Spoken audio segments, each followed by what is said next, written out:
Oh yes, it's springtime!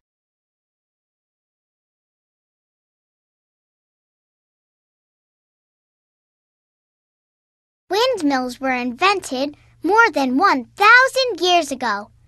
Back then, they were used to grind up grains and pump water. Today, they're called wind turbines, and they can make electricity.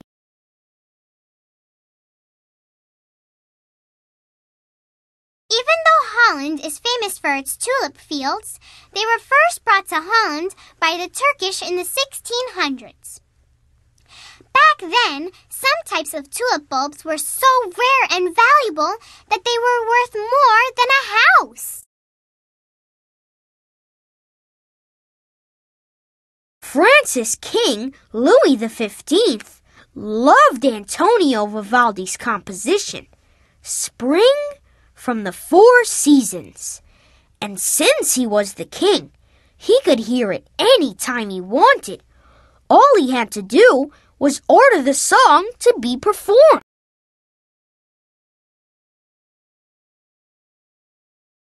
Antonio Vivaldi's dad was a professional violinist. Maybe that's why he wrote his famous concertos, The Four Seasons, to be played on the violin.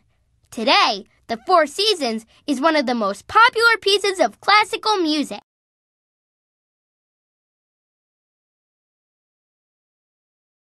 Japanese artist Utagawa Hiroshige was a ukiyo-e master. Ukiyo-e means pictures of the floating world, and it's a special kind of Japanese art.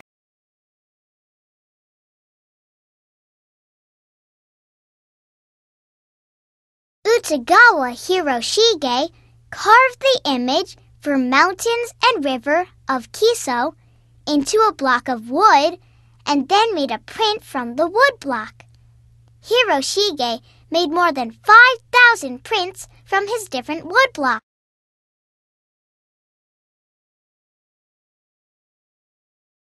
We might put on more layers in autumn, but many trees shed their leaves when the weather gets colder.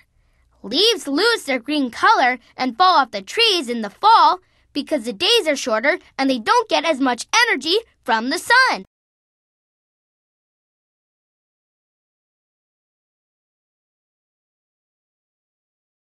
Before lighthouses were built to warn ships sailing at night of rocks and shoals in the water, people lit fires along the top of cliffs to help boats see the shore.